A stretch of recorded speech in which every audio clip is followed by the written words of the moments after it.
말씀 안에서 잘 자라고 있는지, 그리고 우리 부모님들은 얼마만큼 기도 가운데 말씀 가운데 우리 자녀들을 잘 양육하고 있는지, 또 우리 부모님들을 생각하면서 얼마나 우리를 위해서 희생하시고 또 고생하시고 이렇게 많은 시간을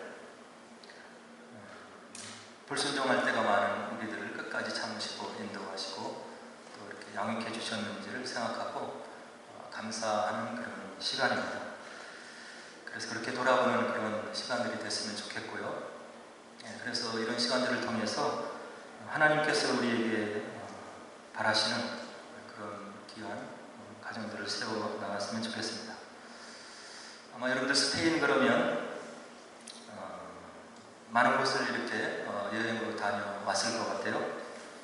그 중에서 바르셀로나 이렇게 하면 굉장히 부유하고 유대인들이 많이 있고 그리고 가볼 만한 곳이 많이 있는 그런 장소로 이렇게 저들 마음속에 새겨지죠. 바이오트 저택이라고 하는 그런 유명한 건축물이 있고요. 또 구엘공원이라고 하는 그런 건축물이 있어서 가면 이렇게 마음에 많이 와닿는 그런 느낌이 있고요.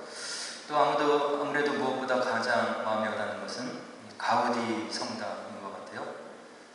그래서 그 성당을 첫눈에 이렇게 보면 사람들이 다 속에서 이렇게 탄성이 나오죠. 어떻게 인간으로서 이런 조형물들을 만들어 놨을까 하는 생각을 이제 가져오게 되는 겁니다. 그래서 가우디 성당은 이제 스페인 말일 것 같은데요. 사그라다 파밀리아 이렇게 얘기를 해요. 그래서 거룩한 가족을 표현하는 그런 성당으로 이렇게 알려져 있습니다. 천재 건축가라고 알려지는 안토니오 가우디의 작품이라고 알려져 있죠. 사실상 가우디는 1926년에 이제 이 땅의 삶을 마감하게 돼요. 그리고 기록을 좀 보니까 이 가우디 성당이 1882년에 공사를 시작해서 이제 지금까지 건축을 해오고 있는데 아마도 가우디의 사망 100주년이 되는 내년 후년도에 이제 완공을 목표로 이렇게 계속해서 건축해 가고 있는 것 같아요. 그래서 그 가우디 성당 안을 들어가 보면 굉장히 엄청나죠. 이렇게 세세하게 성경 말씀을 그리고 성삼위 하나님에 대해서 이렇게 표현할 수 있을까 하면서 그냥 탄성이 나오게 되는데요.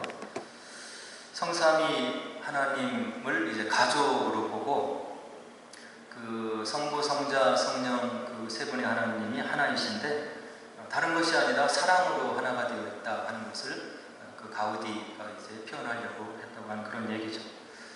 그래서 이 성삼위 하나님에 대한 그런 지식 그리고 교리를 만들기 위해서 이제 초대 교부들이 이제 성경을 보면서 우리가 섬기는 하나님은 삼일체 하나님이다 이제 이런 이야기를 이제 발견하게 되잖아요. 그래서 성부와 성자와 성령 세 위격이 계신데 이분들이 본질이 하나이고 그 본질은 사랑으로 또 연결되어 있고 하는 그런 표현을 하면서 이제 그 세 하나님 사이의 그 모양을 그림으로 이제 표현을 하는데 이렇게 둥글게 도는 춤으로 이렇게 표현을 하게 돼요. 그래서 성부 하나님으로부터 성자 하나님으로 또 성자 하나님에서 성령 하나님으로 그리고 또 다시 성부 하나님으로 끊임없이 이어지는 이렇게 원을 그리면서 춤을 추는 그런 우리 하나님에 대한 그 내용을 이제 미술 작품을 통해서 이렇게 표현을 하게 되는 거죠. 그래서 서로 사랑으로 얽혀있고 그 관계가 끊이지 않고 영원 시간 동안 사랑 가운데 교제하시는 성삼위일체 하나님을 이제 우리에게 나타내주고 있는 거죠. 근데 성경에 보면 하나님께서 온 우주 만물을 창조하시고 마지막에 인간을 만드신 다음에 우리에게 하나님의 그 생기를 부어 넣어주셨다고 얘기를 하시잖아요. 그래서 하나님의 속성을 이제 우리에게 허락해 주셨다고 하는 이야기죠. 그래서 다른 동물들과는 달리 아주 뛰어난 질적인 차이가 있을 정도로 우리가 사랑이라고 하는 것을 느껴요. 그리고 인격이라고 하는 것을 가지고 있는 거예요. 그리고 우리들에게는 도덕이라고 하는 그런 것이 마음의 양심을 통해서 이렇게 새겨져 있는 거죠. 하나님의 형상을 닮은 그런 인간으로 창조해 놓으신 그런 모습을 우리가 느끼고 일반 동물들과 비교했을 때 확연하게 느낄 수 있는 그런 은혜의 선물들인 거죠. 그래서 이제 하나님께서 아담을 만드신 다음에 성경에 보니까 홀로 지내는 것이 좋지 않아서 이제 돕는 배필을 만들어 주셨다, 이렇게 얘기를 해요. 그래서 이제 한 가정을 이루고 서로 사랑하면서 하나님의 사랑이심을 드러내고, 그리고 하나님의 사랑을 그 가정과 세상과 이제 온 우주에게 펼쳐 나가시려고 하는 그런 하나님의 영광스러운 계획이 인간의 가정 속에 있었다고 하는 이야기죠. 그런데 여러분 다 아시다시피 아담의 불순종으로 인해서 죄가 들어오게 되고, 그리고 이제 이 가정이 깨뜨려지게 되는 거예요.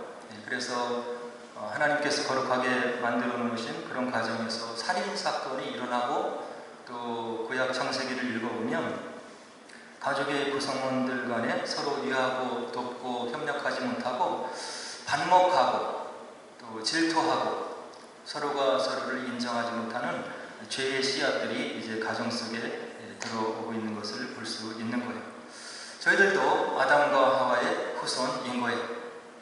서로 돕고 서로 배려하고 서로가 서로를 존중하고 그러한 하나님의 성품을 우리가 온전히 가지고 있으면 우리의 가정이 이 땅에서 천국이 되겠잖아요. 근데 우리가 사실 결혼해서 살다 보면 다툼이 있는 거예요. 그리고 우리 청년들도 부모님의 삶을 보면 또 많은 경우에 부모님들이 또 이렇게 언쟁을 하시고 또 다투고 이렇게 하는 것을 가정생활 속에서 목도를 할 수 있는 거죠. 이것은 아담 이후로 죄가 들어온 우리 인간 세계 속에서 이루어지는 가정생활 속에서 보여주는 그런 깨어진 가정들의 모습이라고 이제 할 수 있는 거죠. 그렇지만 하나님께서 이런 범죄, 죄 가운데 있는 인간을 완전히 버려두지 않으시고 다시 구원하시기로 작정하시고 끝까지 사랑하시기로 작정하시고 구원사를 펼쳐나가시면서 구원사를 이루어가는 과정 속에서 개인을 회복시키시면서 또 하나님께서 거룩하게 만들어주시고 조성해주신 가정을 회복시켜 나가시고 계시는 거예요. 그래서 성경에서 가정의 질서를 회복시키고 하나님께서 원하시는 그런 가정의 모습을 만들기 위해서 어떻게 해야 되는지를 성경에 또 분명하게 우리들에게 기록으로 남겨주고 교훈을 해주고 있는 거죠. 그것이 오늘 저희들이 함께 읽은 에베소서 6장 1절 4절 말씀 속에 들어있는 거예요. 결혼을 하면 자녀들이 이제 태어나게 되어 있어요. 그 자녀들에게 하나님께서 주시는 교훈의 말씀, 진리의 말씀이 있는데 1절로 자녀들이 교훈의 말씀을 받으라고 이야기를 하고 계시는 거죠. 자녀들아, 주 안에서 너희 부모에게 순종하라. 이것이 옳으니라. 자녀들에게 하나님이 주시는 명령과 같은 하나님 보시기에 합당한 그런 가정을 이루기 위한 지혜의 말씀은 무엇이냐면 부모에게 순종하라고 하는 거예요. 근데 우리가 주변의 가정을 살펴보면 알 수 있지만 부모들이 온전히 서 있을 수 않을 수도 있잖아요. 그래서 하나님께서 단서를 붙여주시는데 주 안에서 부모님들을 위해서 기도해야 되는 것이고 부모님들이 말씀 안에 바로 서 있기 위해서 기도해야 되는 것이고 그리고 부모님이 주 안에 있는 것 같이 느껴지면 그 부모님의 말씀을 순종하라고 이야기를 해주고 있습니다. 오늘 우리 청년들은 어떤 마음을 가지고 지금까지 살아왔는지 생각을 해봐야 돼요. 질풍노도의 시대, 그리고 자아가 발현되는 그런 시기, 혹시 지나간 시간에 부모님이 나에게 나를 위해서 좋은 조언을 주시고 충고를 주셨는데 나의 미성숙함으로 인해서 부모에게 마음을 상하게 한 일은 없는지, 부모의 옳은 조언과 나를 위한 그런 귀한 말씀을 순종하지 않은 적은 없었는지를 오늘 말씀을 통해서 우리가 생각해 봐야 되는 거예요. 주 안에서 부모에게 순종하라. 이것이 옳으니라. 이렇게 이야기를 해주고 있는 거예요.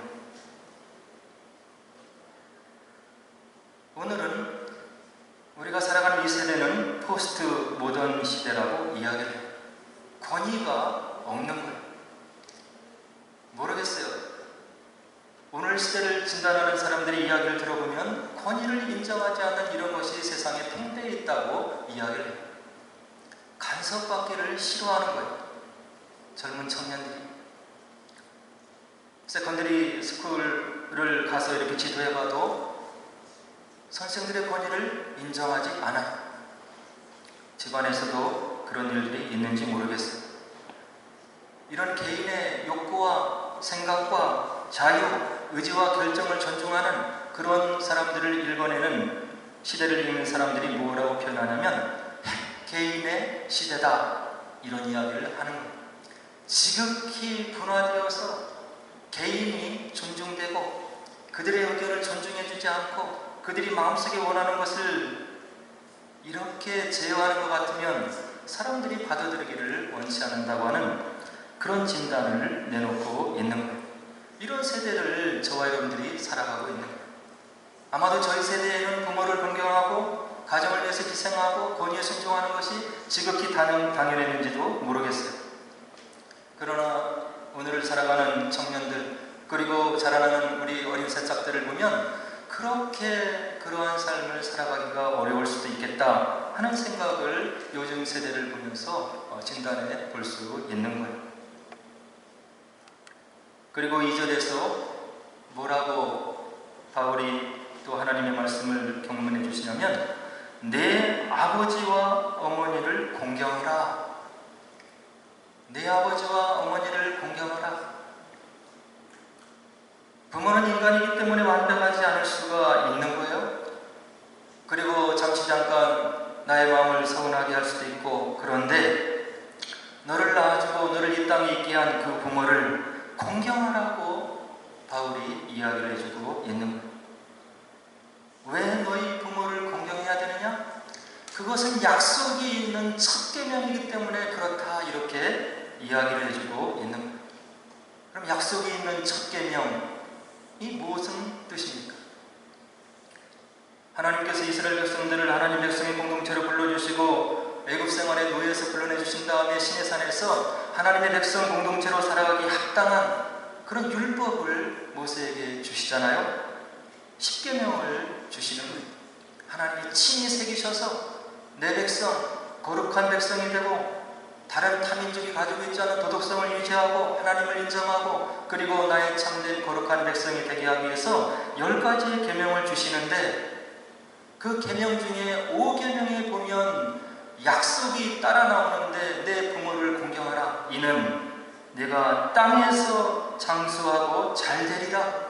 이런 약속이 첫 번째 붙어있는 계명이기 때문에 약속이 있는 첫 계명이라고 오늘 이야기를 해주고 있는 거예요. 하나님께서 우리를 위해서 10가지의 계명을 주셨는데 부모를 공경하는 것이, 부모를 기뻐하는 것이, 부모의 마음에 순종하는 것이 내가 이 땅에서 잘되고 장수한 그런 축복을 받는 지름길이라고 오늘 본문에서 바울이 우리들에게 하나님 말씀을 통해서 이야기를 해주고 있는 거예요. 오늘 함께 예배드리는 우리 청년들은 지금까지 우리 부모님을 어떻게 대해왔습니까? 저도 나이가 들고 아이들을 길러보고 이렇게 보지만 시간이 지날수록 부모님만큼만 살았으면 좋겠다 하는 생각을 가져보게 되는 거예요. 오늘의 내가 있기까지 희생하시고 자식을 길러보니까 마음에 서운한 마음도 들고 또 그런 마음이 표현되기도 하는데, 나의 부모님과 그 부모님, 어머니, 아버님은 그런 내색을 별로 하지 않으셨던 그런 기억이 뇌리에 스치면서 부모님만큼 자녀를 위해서 희생하고 헌신하는 그런 삶을 살았으면 좋겠다 하는 생각을 가져보게 되는 거예요. 이것이 이제 철이 든다, 이런 표현으로 우리들에게 이야기해주고 있는 거예요. 살아보니까, 시간이 지나보니까, 자녀를 낳아서 길러보니까 부모님의 마음이 읽혀지는 거예요. 그리고 오늘 4절에서 부모들에게 주는 하나님의 말씀의 교훈이 있어요. 뭐라고 하십니까? 아비들아, 너희 자녀를 노엽게 하지 말고 오직 주의 교훈과 훈계로 양육하라. 자녀를 양육하는데 자녀를 노엽게 하지 말라고 부모들에게 요청하고 있는 거예요. 우리 청년들도 이 다음에 이제 결혼해서 가정을 이룰 거 아니에요? 근데 이 말씀을 지켜나가기가 어렵다고 하는 것을 현실적으로 체험할 수 있는 거예요. 노여움이 나올 수 있어요. 근데 오늘 바울은 하나님의 심정으로 부모들에게 아비들아, 너희 자녀를 노엽게 하지 말라. 오직 주의 교훈과 훈계로 양육하라. 세상의 뉴스를 보면 끔찍한 소식들이 들려오는 것을 볼 수가 있습니다. 자기가 낳은 자녀인데 버리고, 심지어는 걷지도 못하는 아이를 집어던지고, 갈비뼈가 부러지고 머리에 손상이 있어서 죽어가는 아이들이 우리들 주변에 있음을 뉴스는 우리들에게 알려주고 있는 거예요. 우리가 이런 세대를 살아가고 있는 거예요. 우리가 노여워하지 않으려면 어떻게 해야 되냐면 내 자식이 내 소유물이 아니라는 것을 먼저 알아야 돼요.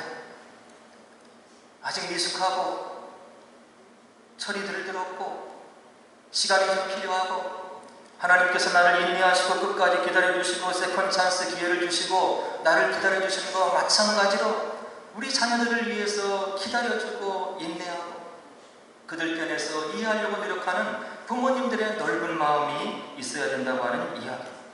그렇게 해야 자녀를 내 마음대로 다루지 않을 수가 있는 거예요. 그리고 우리는 자녀를 양육할 때 세상의 지혜에서 교훈을 받으면 안 되는 거예요. 하나님 말씀이 무엇을 얘기하고 있는지, 우리의 자녀를 하나님의 자녀로 키워내기 위해서 무엇을 얘기하고 있는지, 하나님의 말씀의 교훈과 훈계가 무엇인지를 부모가 알아야 그 말씀대로 키워낼 수 있는 거예요.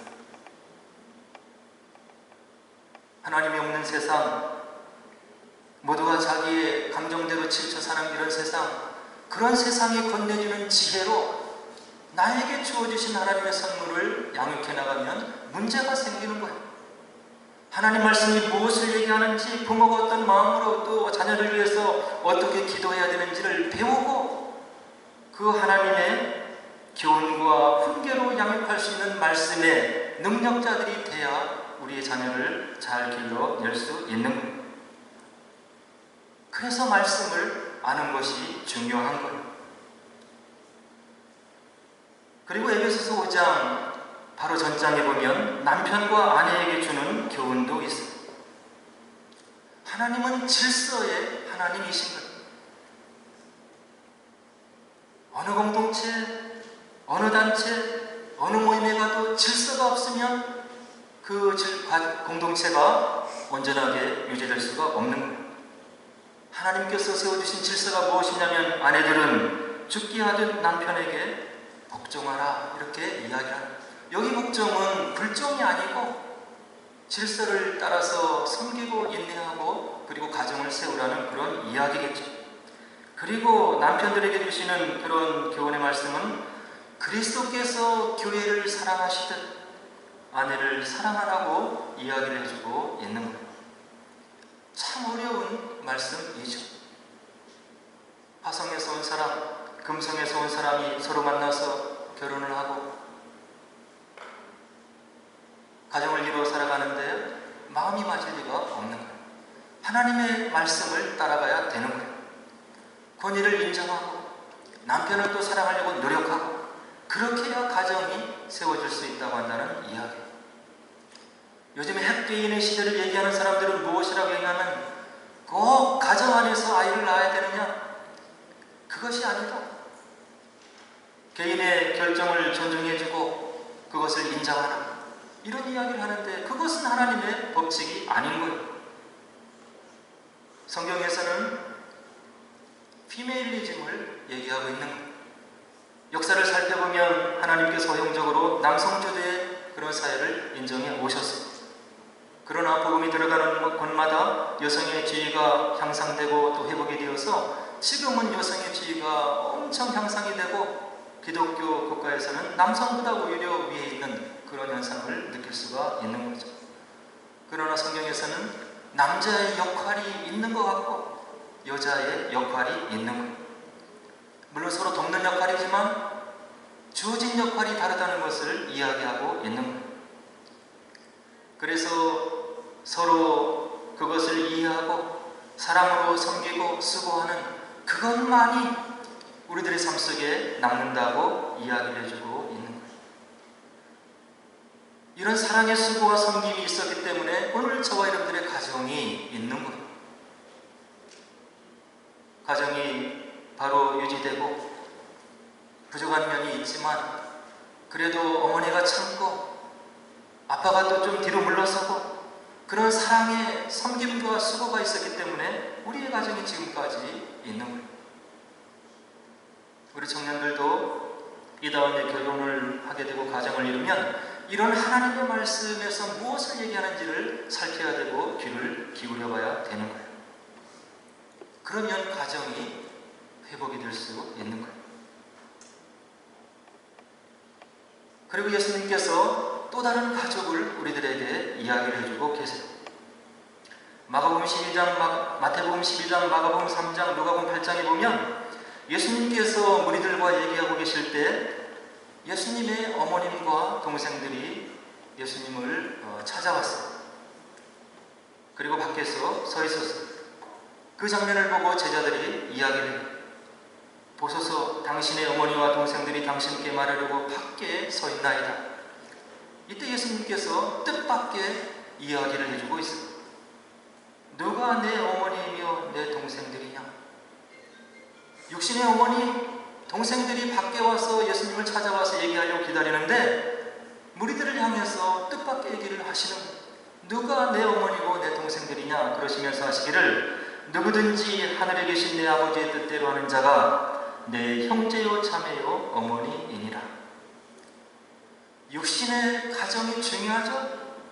그 육신의 가정의 공동체를 넘어서서 예수님을 머리로 하는 교회 공동체를 우리 주님께서 이야기해 주고 있는 거예요. 이 땅에 사는 누구든지 하늘에 계신 아버지의 뜻대로 행하는 자가 예수님의 형제이고 자매이고 어머니라고 예수님께서 이야기를 해주시고 있는 거예요. 그래서 교회 공동체가 중요한 거예요. 여러분들이 육신의 부모님과 형제자매들은 멀리 떨어져서 있어서 마음만 있지 여러분들이 어려움이 있을 때 실질적으로 도움을 줄 수 없는 그런 상황 속에 놓여 있는 거예요. 그러나 교회 공동체가 있고 여러분들을 위해서 기도하는 집사님들 계시고 여러분들을 할 수만 있으면 위로하려고 노력하는 그런 교회 공동체에 리더들이 있다고 하는 이야기예요. 여러분들이 느끼기에 혹시 부족할지 모르지만 우리 교회는 대학 청년들을 섬기고 여러분들을 섬겨나가는 것을 제1의 미션으로 알고 지금까지 이 사역을 감당하고 있는 거예요. 여러분들이 그것을 아셔야 되는 거예요. 남을 위해서 밥 해주는 거 쉬운 일이 아닌 거죠? 여러분들이 혹시나 1년에 몇 차례 교회 공동 식사를 위해서 한국 음식을 맛보고 위로를 받으라고 집사님들이 여러분들을 위해서 밥을 하는 수고를, 사랑의 수고를 하고 계신 거예요. 그분들을 위해서 여러분들이 기도하셔야 됩니다. 교회니까 당연히 교회니까 그런 거지 그게 아닌 거예요.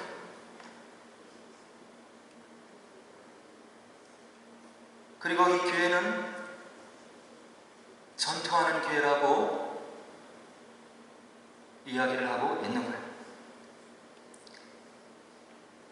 가족 안에서도 성격이 다르잖아요. 생각이 다르고 마찰과 분쟁이 있는 거예요. 교회 안에는 더더욱 다를 수밖에 없는 거예요. 신앙의 레벨 수준이 다르고 하나님 말씀에 대한 지식의 알매 정도가 다른 것이고 여러분들 다 각자의 생각이 있고 의견이 있고 서로 양보하고 섬기지 않으면 그리스도의 몸이 세워질 수가 없는 거예요. 그래서 교회 생활을 하면서 혹시 마음의 상처를 받을 때도 있는 거예요. 그때는 여러분들이 마음을 넓히셔야 돼요. 당연한 거다. 나와 다른 사람이 모여 있어서 이 공동체를 유지하려고 하니까 내가 오해를 받을 수 있고 마음의 상처를 받을 수 있는 것 당연한 거다. 나를 위해서 예수님이 돌아가셨는데 내가 이것을 이겨내고 극복하고 공동체를 세워나가리라. 이런 마음이 있어야 되는 거예요. 교회 안 나오는 것이 무슨 큰 위세를 이야기하는 것 같이 안 나오면 되는 거지. 이거는 잘못된 거예요. 여러분들을 위해서, 여러분 살리기 위해서, 교회를 세우기 위해서 우리 주님께서, 죄가 없으신 주님께서 십자가에 달려 돌아가시고 값을 치르고 이 땅에 온 재물을 다 주고도 살 수 없는 구원을 선물로 주셨는데 그 선물을 생각하면 내가 교회의 결정을 쉽게 할 수 없는 거예요. 그 예수님을 생각하고 인내하고 참고 맡겨진 일을 감당하고 그렇게 하다 보면 여러분의 인격이 그리스도를 닮아가는 거예요. 교회 공동체는 그런 성격이 있는 거예요. 그래서 전투하는 교회라고 이야기를 해주고 있는 거예요. 개인적으로 이 전투에서 승리를 해야 되고 그래야 더 마음이 넓어지는 것이고 믿음이 성장하는 것이고 주님의 마음을 닮아가는 예수님의 참 제자가 될 수 있는 거예요.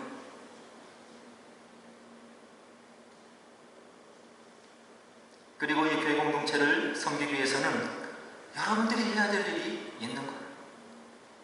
한 몸이라고 얘기를 하셨잖아요. 예수 그리스도를 머리로 하고 우리는 지체이고 하나님께서 여러분들 마음에 주시는 역할이 있는 거예요. 그거를 감당해야 하나님이 축복을 해주시는 거예요. 나 하나 아무 일도 감당하지 않아도 되겠지. 그건 아닌 거예요. 발톱도 손톱도 있어야 우리가 평안한 거예요.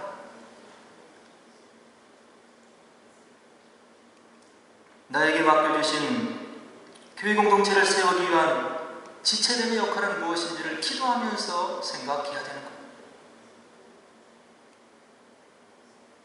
그리고 이 공동체를 유지하기 위해서 이 땅에 있기 때문에 여러분들이 마음이 우러나는 대로 교회를 위해서 물질도 헌신하고 드려야 되는 거예요. 이것을 부담으로 알지 말고 성경을 다 연구해 보세요. 하나님께서 마음을 드리고 물질을 드리는 사람들을 어떻게 축복하셨는지, 그리고 그것이 어떻게 기도의 응답으로 오는지, 이것을 여러분들을 부담 주기 위해서 전하는 말씀. 우리가 드리는 그런 물질을 가지고 하나님 나라의 영광이 더해지겠어요?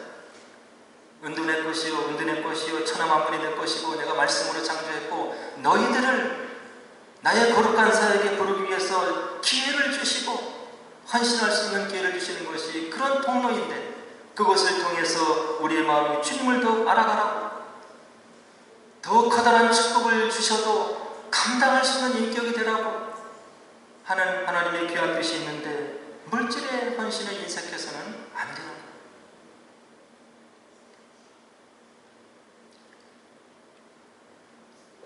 예수님에게 십자가 사건을 앞에 놓고 막달라 마리아가 향유 옥합을 가져와서 깨뜨려요.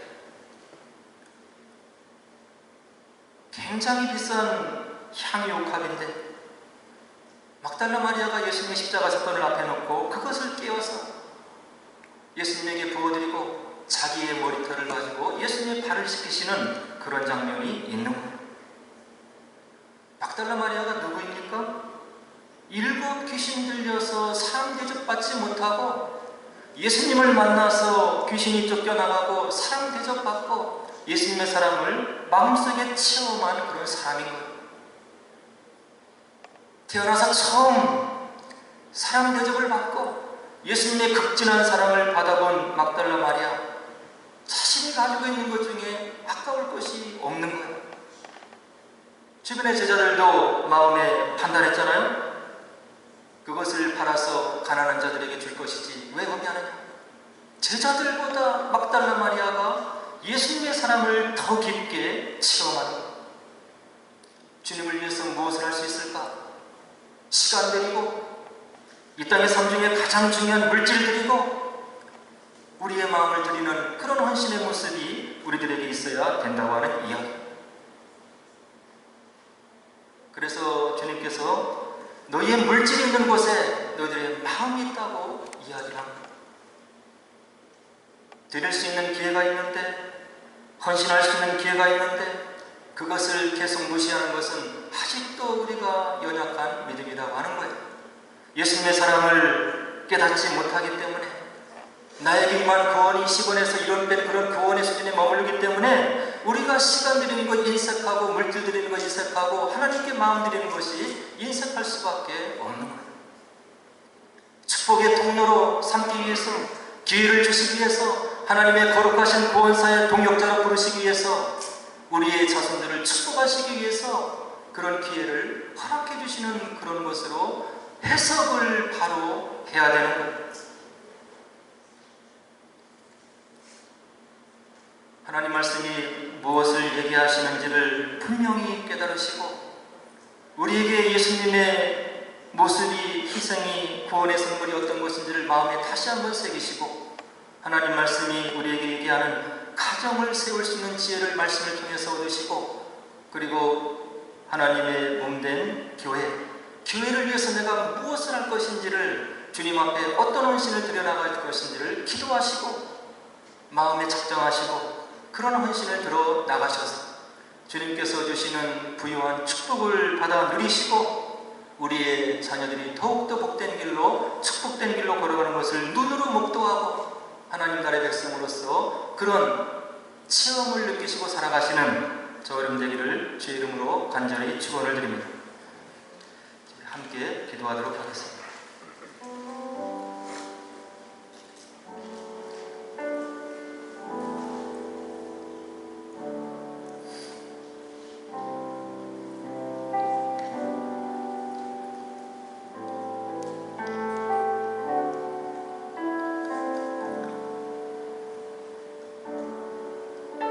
우리가 믿음 생활한다고 하는 것은 하나님의 은혜를 느끼고 있다고 하는 이야기입니다. 세상 사람들이 뭐라고 얘기해도 내가 만난 예수님이 있는 것이고, 나만이 아는 하나님의 은혜를 마음에 간직하고 있기 때문에 이 믿음 생활을 하고 있는 것입니다. 이 믿음 생활이 시간이 지날수록 하나님 모시기에 아름다운 것으로 성장을 해야 되는 것입니다. 믿음이 자라야 주님의 일을 할 수 있는 것입니다.